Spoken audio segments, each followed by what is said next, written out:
I have the Tennessee Titans. Fuck Cam Ward. Fuck the Tennessee Titans. Fuck everything they stand for. They ain't the real powder blue wannabes.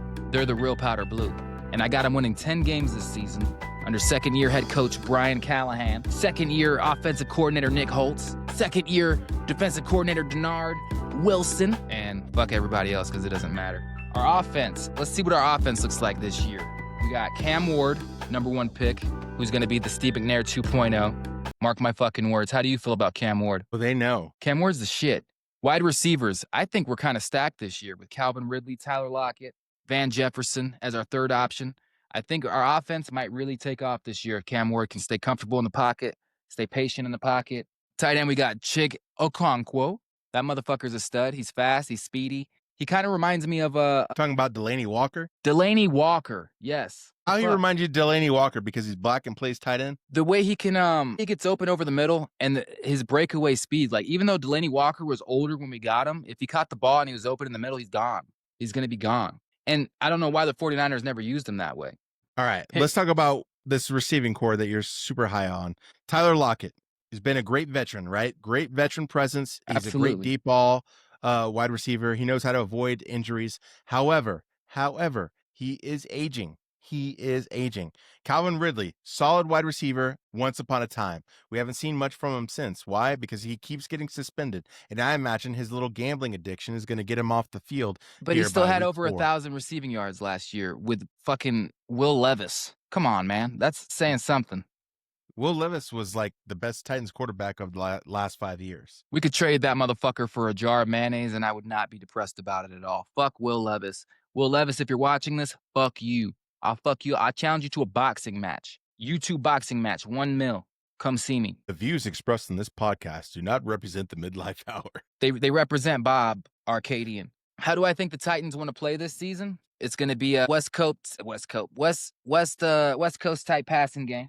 Quick throws, defined looks. Hopefully Cam Ward doesn't scramble too much. I mean, he might have to. I'm hoping our offensive line is better than last year because they were absolute hot dog water last year. With Ridley and Lockett, I think that opens up Okonkwo down the middle of the field. And rookie quarterbacks love their tight ends. They love them. That's true. But do you have zero concerns about Ward after how he looked in the preseason? No interceptions. No, I think he knows how to take care of the ball. You know who also doesn't turn over the ball often? Russell Wilson. To compare Cam Ward to Russell Wilson is like comparing Jesus to Judas. Jesus can't Just to clarify, I'm not talking about Seahawks, Legion of Doom. What were they called? Legion of Boom. I had it right. Yeah, Legion of Boom era Wilson. I'm talking about Denver Broncos, Pittsburgh Steelers era Russell Wilson. Where he's a great with not turning the ball over, but I just don't think he's going to do much after that. I do have serious concerns about Cam Ward. I'll be honest with you. See, I have a completely different opinion after preseason. I grew up watching Kerry Collins. Although he led us to a 13-0 season, every Titans fan knew he was going to get his ass whooped eventually. It's Kerry fucking Collins. Then who do we have after that? In no particular order. Ryan Fitzpatrick. Come on, dude. Like, every other place that he went, Tampa or Miami, he did decent. For Tennessee, he just threw picks every goddamn game. Mariota, I thought he was going to pan out. How did he do? I think he's a coach in college now. He ain't even in the league anymore. So we're like the Browns with quarterbacks. Not as many. You forgot Tannehill, Malik Willis, Will Levis. I can't even count Malik Willis because as a Titan fan, again, I think most of us wanted him to stay in Tennessee, but they traded his ass away for no reason. And then he balled out in Green Bay. I think most of us knew he was going to ball out in Tennessee. I don't trust the Titans organization. I'll be honest with you. Since Bud Adams died and his daughter took over, I don't really trust him either. But it seems like they're trying to make the right moves. And she said A.J. Brown, Derrick Henry. That was a GM's fault. The owner told him, give him $22 million or whatever it was. He was trying to lowball his ass. Is what he did. He didn't listen to the owner and his ass left. He even said he wanted to stay. And then what do? We get Trey Burke, the A.J. Brown of college, and he hasn't played a fucking, 5 snaps before tearing something or breaking something. He's our Joey Bosa. Not worth it. I mean, Joey Bosa was Defensive Rookie of the Year, so I wouldn't even put him now. But you know what I mean? He's just injury prone. It's all he wants to do is get hurt, and it's always in the preseason, and it's always at practice. How do you get hurt at practice all the time? I am rooting for Tennessee because of my relationship with you, right? And just out of pure underdog empathy for the fan base, right? I'm a Chargers fan. I know what it's like to go through hard times, but Tennessee's times have been much harder over the last few seasons. Not even a few, maybe the last 6 years.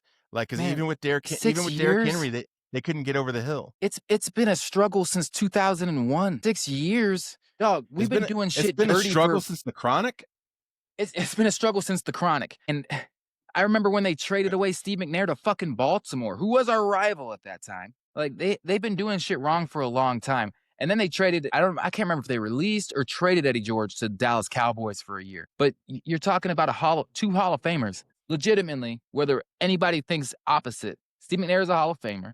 Eddie George is a definite Hall of Famer. And you trade them both away. Oh, and don't even get me started. The last one they traded was Derek Mason to match up with Steve McNair to go to Baltimore. I fucking hated it. I was like 13 or 12 watching these motherfuckers ball out for Baltimore while Tennessee's just taking a shit. Anyway, let's talk about our defensive scheme for the year. How do you think we're going to do? I think there's room to excel in that division. And that's about all I have to say. I think the Snead and McCreary combo should let our defensive backs be a little bit more aggressive on third downs, fourth downs, money downs, whatever you want to call it. Having Snead back is really going to help us out. He only played I think 2 games last year. Wasn't he the best cornerback in the National Football League before he joined Tennessee for Kansas City? 3 years ago. But then he was hurt last year. So before he got hurt, he was the best cornerback. So we'll see how he comes back. Because that really killed us. It was deep balls last year. Everything killed us last year, not just deep balls. But I don't know, man. We got rid of Harold Landry. That's going to hurt us. Harold Landry's a stud. And he went to a rival, the Texans. I got us winning 10 games. That's mighty ambitious. That's my first thought. That's mighty ambitious. I can tell you right now, I got them opening up with a loss at the Denver Broncos at Mile High Stadium. Higher than giraffe pussy. Say that right now. You think they're beating the Broncos away? Week one, anything can happen. Bo Nix, he had a great breakout year, but how does C.J. Stroud do after his breakout year? How did he do in year 2? You don't got to worry about Bo Nix. You need to worry about that defense there in Denver. It's still week 1. Nothing is set in stone. With the Hall of Fame head coach and a veteran defense with 2 elite cornerbacks against a rookie quarterback. You're talking about what the presumed number 1 defense of the 2025 season against a rookie quarterback, and it's home for Denver. This ain't no toss-up. This ain't no week 1 toss-up. Week 1, I got a dub. We're beating Denver. Week 2, I got a dub.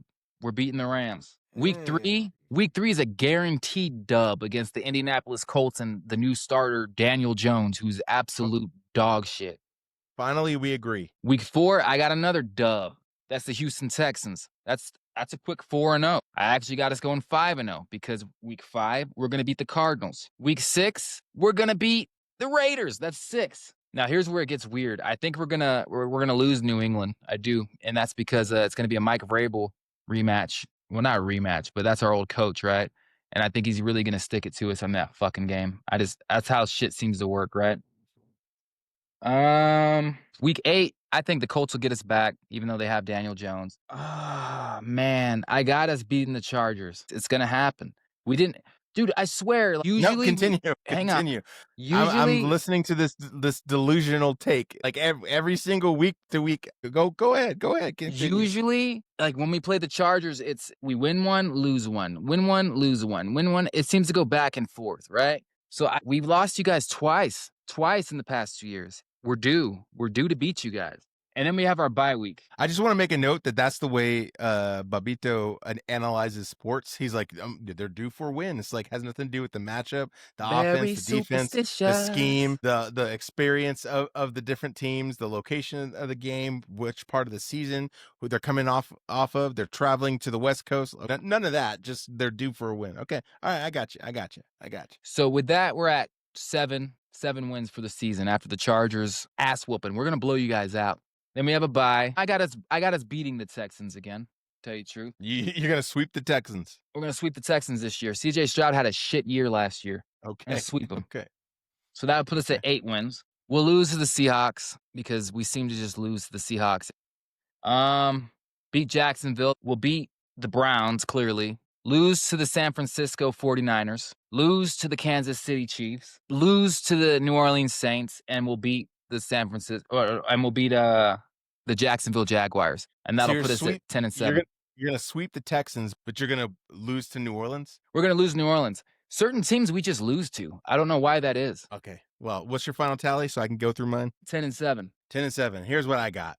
Week 1, lost to the Denver Broncos. Bullshit. Week 2, lost to the LA Rams. Bullshit. Week 3, win at home against the Indianapolis Colts. I'll agree. Week 4, loss against the Houston Texans on the road. Week 5, lost to the Arizona Cardinals on the road. Week 6, mind you, this is the third week in the row the Titans will be on the road. Lost to the Las Vegas Raiders on the road. So mind you, I'm at 1 win right now through the first 6 weeks of the season. Lost to the New England Patriots. You're the opposite of Viagra for me. Win against the Indianapolis Colts.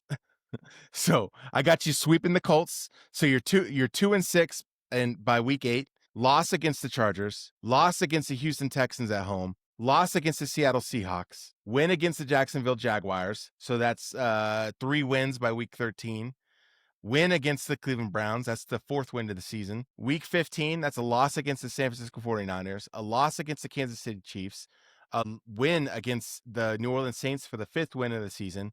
And then a win against the Jacksonville Jaguars in week 18 to close out the season, putting you at 6 wins and just on the very periphery of the top 5 pick in the 2026 NFL draft, because that's what's realistic for the Tennessee Titans in Cam Ward's rookie season. You know, they said that when Jesus performed miracles, he was a shaman, and they killed him for these. They persecuted him, prosecuted him, whatever you want to call it. And I'll tell you, that's what seems to be happening. Persecuted. And I'll tell you, that's what seems to be what's happening here to the Tennessee Titans. You're putting them on the cross is what you're doing. You're crucifying them. Yeah. Do we win our division? They put themselves on the cross, and then the rest of the league took their fucking heads off. That's why their emblem is a T. What did Brian Callahan do with Joe Burrow his rookie season? Don't sleep on my joke. What did he do? What did he do? Don't sleep on my joke. What did he do?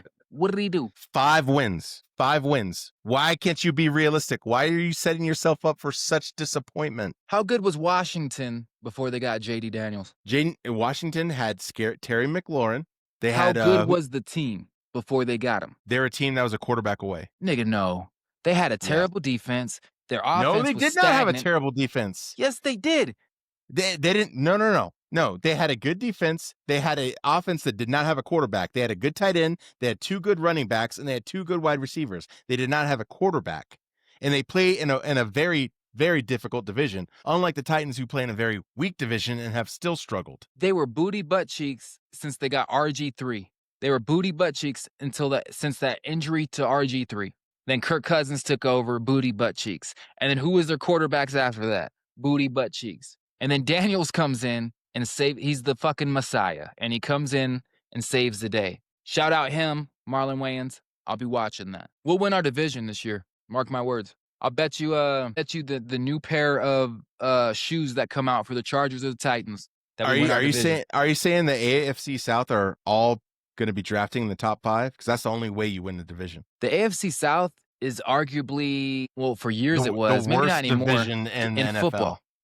In football, it still is. So there's still a chance that we can still pull off that.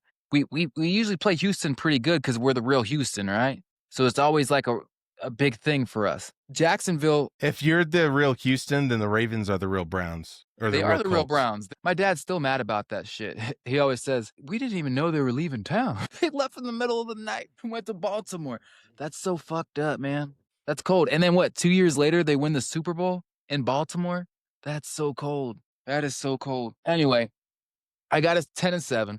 Tighten up, baby. Cam Ward is the future.